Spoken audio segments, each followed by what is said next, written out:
gosh. Okay. So this is where you guys are meeting me. And what I wanted to say is I want to just run a dimension string. Typically, your toilet should be 1.5 feet away from the tub, and then 1.5 feet away from whatever's going to be over here. So I'm going to add these 2 dimension strings, and I'll give you time to add those too. That will kind of let us know the area that we have for the vanity, which might not be very much, but I'm just curious to see what we have. So not bad, we have 2.5 feet. I already have a vanity. I hit it, but when I go to the view I hear at, it's showing me. So that's a great point, Heather. So each view or floor plan is independent of the other. So you have to hide it in both views. Right now it might seem tedious, but it actually gives you a lot of control over your drawings that way. So how did you get that dimension line in there? Sorry, I'm still trying to figure out how to get rid of my Oh, so it should be pretty simple. So if you just type in DI, Oh. and then you should be able to find the center of the toilet. And then I came back after and added this reference plane. I kind of... How do you move when you're, all you have is the center? So what I did, I just did RP and put this one in. Oh, reference. Yep, so I put in the reference plane first. Sorry, I should have slowed down on that one. And then if you already have one dimension, you can click on it and this edit witness lines comes up. And what that lets you do is to keep dimensioning. So we haven't talked about that yet because we haven't officially gone over dimensioning, but, or you can just put in a new one for now. But in case you noticed me clicking on something and then clicking on something else, that's what I was doing. And I'd be happy to show you guys that again if you want me to. You want to see it one more time from the top? Okay, I'm going to delete everything. I'm even going to move my toilet into a weird location. Okay, so I'm going to do the reference plane first this time. That might be the better order of things. So reference plane first. RP, right? Uh-huh. Yep. And then after the reference plane is in, I'm going to do DI for dimension.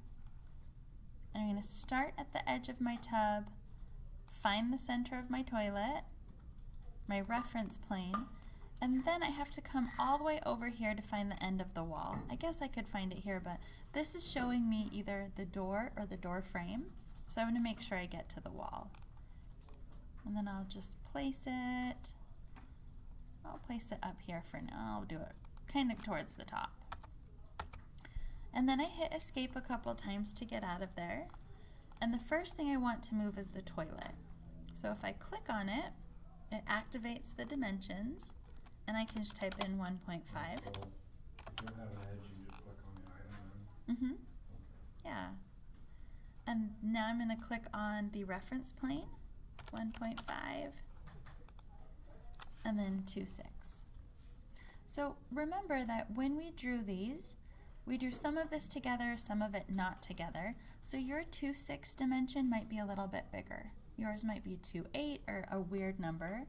So you can try to adjust that, but without seeing your walls, you might not be able to see it. But that's okay. Let's just make sure we get the toilet in place, and then we can have the rest of the area for our vanity. Okay. Everybody okay with that? Yep. My toilet's not showing me the elevation. So do this first. Type in RH to reveal hidden and see if it might be hiding in there. You might not have a toilet. It's in there. Do you see it on the floor plan? Yeah. Let me come take a look. That is a mystery. Let's see it on your floor plan. Okay, and let's go back to your elevation.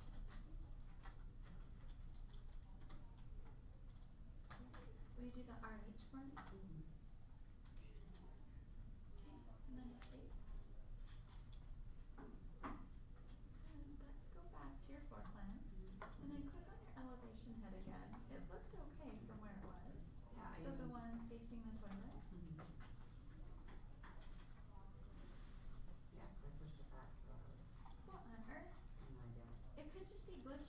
No, delete it and put it back in. Which sounds like so silly. That's what I mean, I had one in a different place of the building, and then,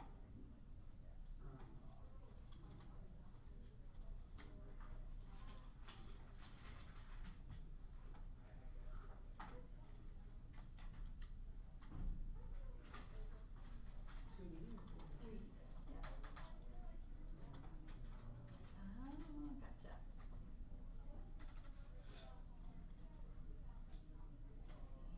There it is. Cool. That was an easy fix. Yeah, thank you. It's like, Revit, don't make me look bad. I tell them how good you are. So the answer to our mystery was that it was a 2D toilet. So you could only see it in plan view and not elevation view. And now that we're here, I'm going to introduce you guys to a new category. We're going to go back to annotate. But this time, do you see that there are detail lines and regions? Those two different areas. So here are the difference between them.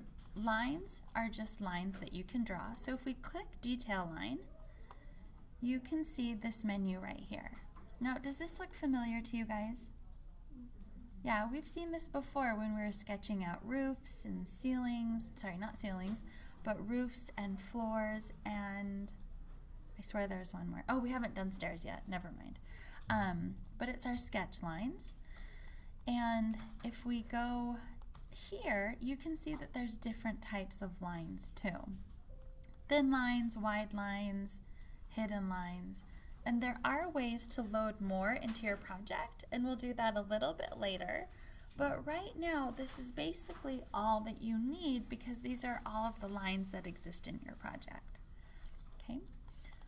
Coming back to our annotate menu, you can also go to region.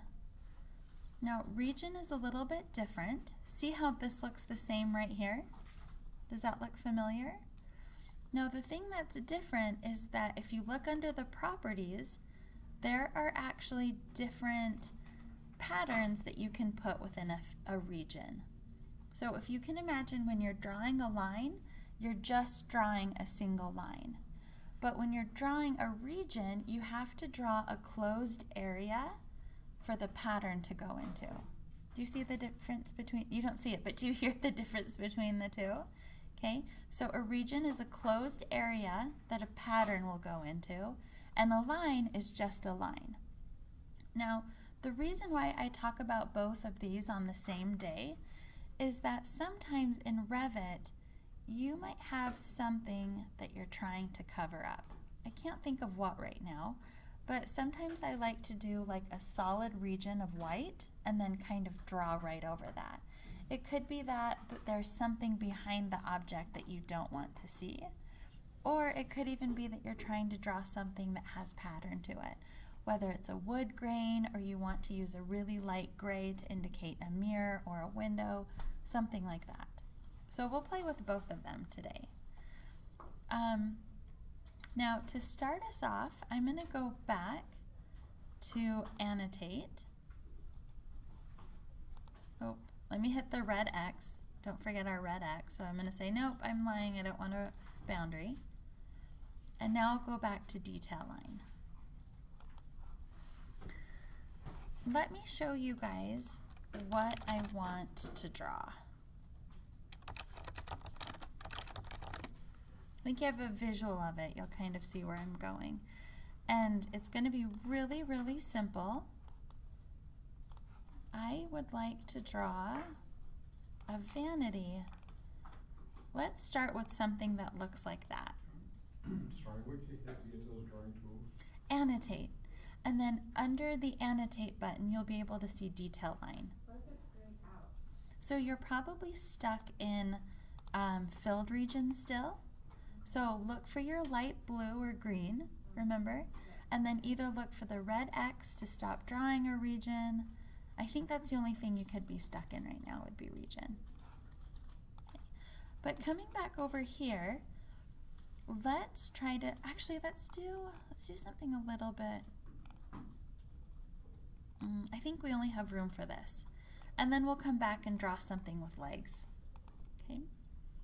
So with this, if you take a look at it in the space, do you see how it's floating up off the ground? Okay, so we are going to float it. Let's see the height of it. So it is 22 inches tall. Let's say it's 23 by 40.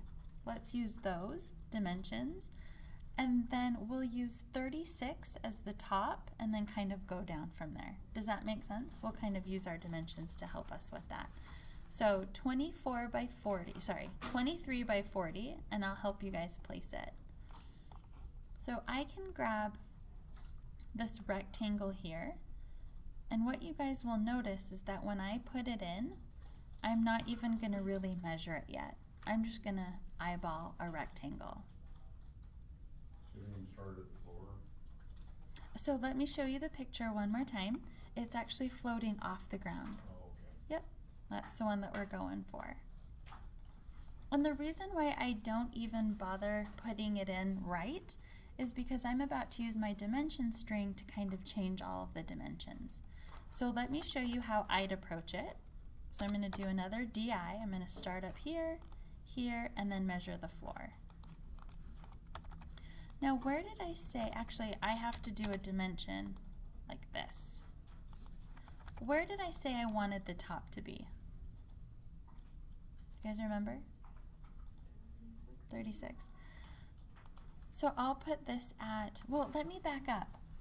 What does the cabinet need on top of it?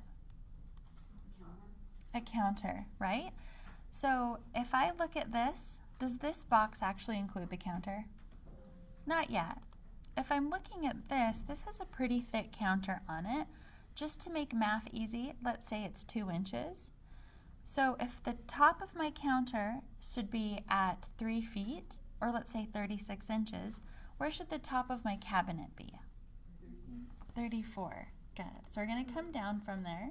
So I'm going to do 0 space 34, so I don't have to figure out the feet and inches.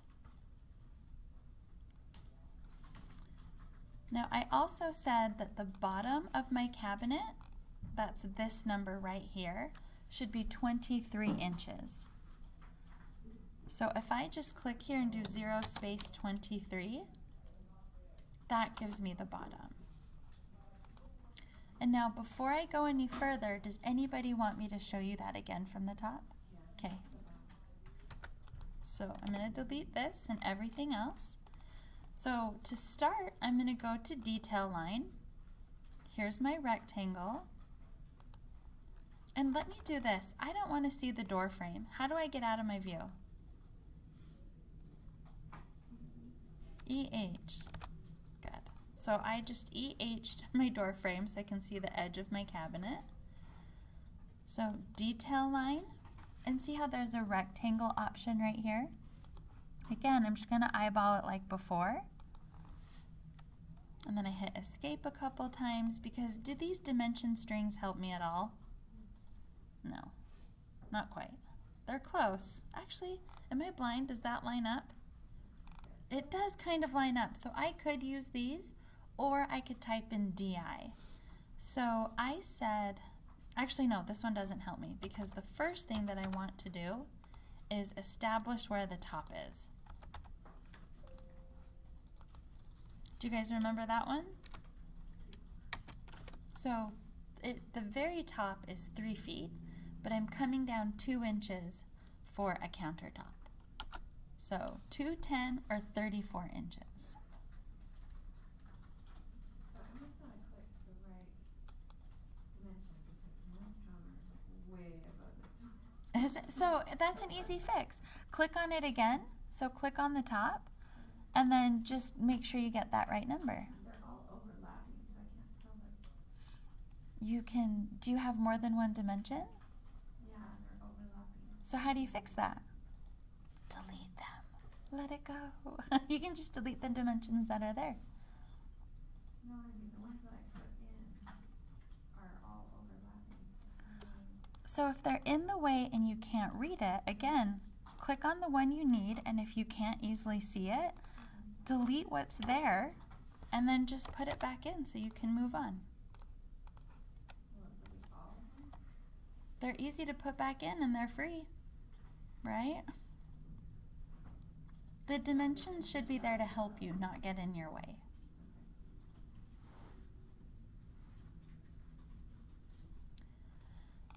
And now, so I've got the height for this cabinet. Now the other thing that I need is the bottom. So I think we said this was 22, right? 22? Yep. Right.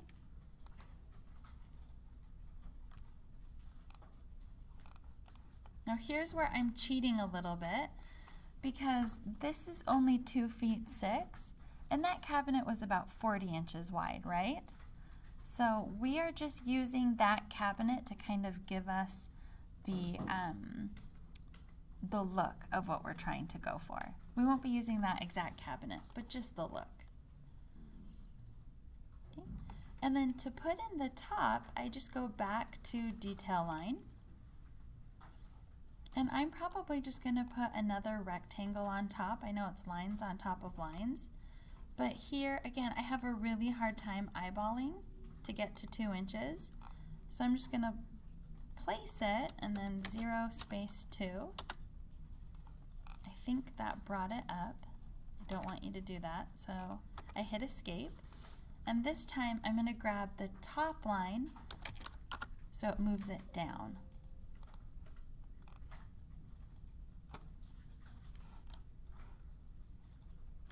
And detail line is DL, if you don't want to keep going back up and clicking.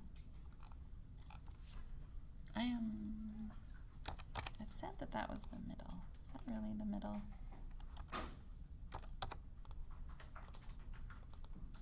Yeah. Doesn't look centered.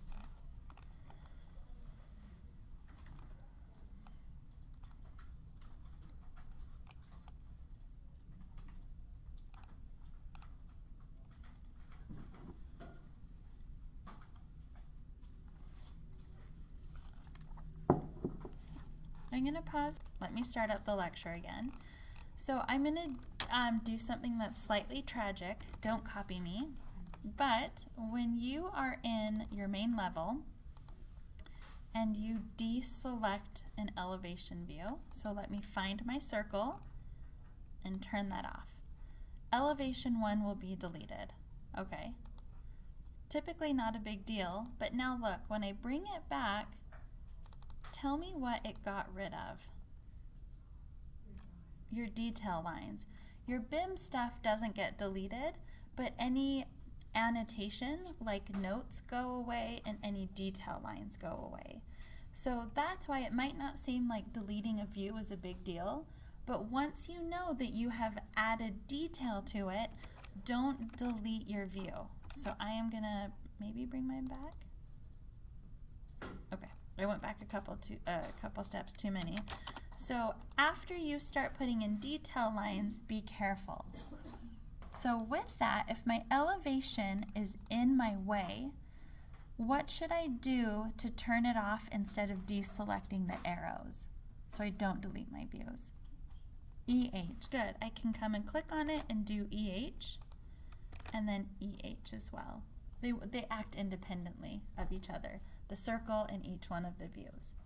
So that way I'm not deleting it, but I'm just getting it out of the way. Now, why on earth would you ever element hide a single elevation? I have to do it all the time because if I'm working with the client, depending on where I am in the project, I might have an elevation that I'm working on that's not complete. So rather than put it on the drawing and have them ask me like, hey, let's look at it and have it not look great or not even have it be on the sheet set, I will element hide it until I'm ready to show them. Okay, so the element hide, or sorry, deselecting your elevation after you add details will make it so that they are deleted. So watch out for that. The other thing about that, we just built that IKEA cabinet. Do we see it on our floor plan? No. So drafting lines only exist in that view. They're not 3D. So if I wanted to, I can also show this on the floor plan. How would I show that on the floor plan? Like the most basic way of showing it. Thing. Yep, just another rectangle. And I still have my reference plane. Reference planes show up in all views. And so I can go to DL.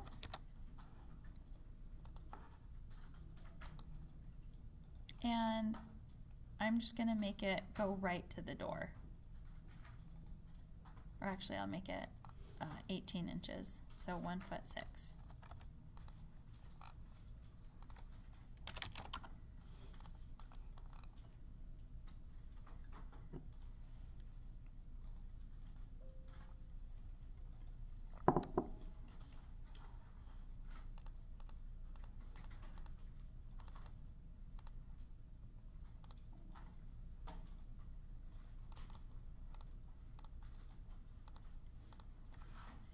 Now looking at mine, what's weird about this countertop compared to the toilet and the tub?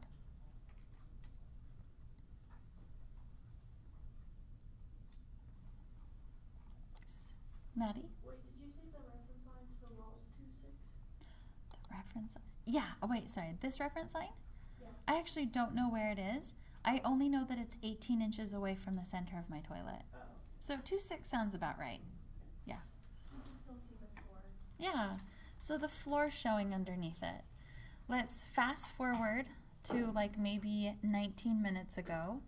What did I say you could use if you wanted to cover up something behind something else? A region. So this would be a good opportunity to use a region so that even though it's not a 3D object, we can make it look like a white solid object. Now, I'm going to hit pause and I'm going to see if you guys can kind of play with it and figure it out on your own for just a couple of minutes, maybe a minute or so, and then I'll come back and help you. Okay? Give it a try. What? All right, I'm going to jump in so you guys can take a look at my screen and see if it's close to what you were doing, or if you want to hit Control-Z and start all over, you can take a peek. So with the region, it always has to be enclosed. So if I hit rectangle, I can essentially just trace over what I did before. Now, before I hit the green check, can you guys see what type of pattern it's going to be filled with? A diagonal crosshatch, right? Kind of weird for a countertop, but I'll just go ahead and hit yes. Just like any other object in Revit, if I want to change it, what can I do? First I select it, right? And then after that, where do I go to change it?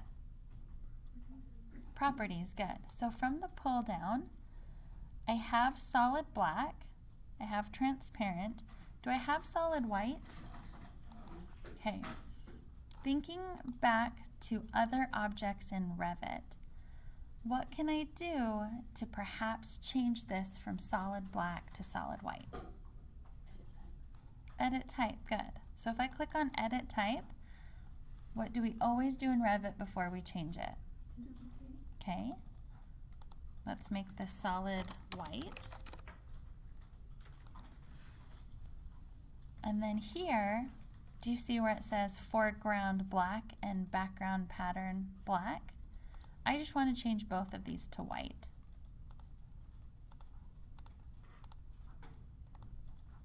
Okay. Now let me do that whole thing over again from the top so you guys have a chance to follow along with me. Now at this point, if I lose you somewhere, remember, this helps. Even this helps. Anything helps. I just don't want to. You guys pay me to be here to help you, so get your money's worth, guys. All right, so I'm going to go to region. And again, I'm going to click on the rectangle. And since I already have an outline, I'm just going to trace that outline. If I didn't have the outline, I could use these dimensions here to help me. So I could just click on this and change it to 1/6 either way. Now before I even get out of this menu, like the green check, I can hit edit type right now and create the new hatch pattern. I could do it now or later, either one. But when I click on edit type, I'm going to start with solid black. And again, I'm going to duplicate it. And this time I'm going to name it solid gray. The reason why I'm doing gray is because I already have white.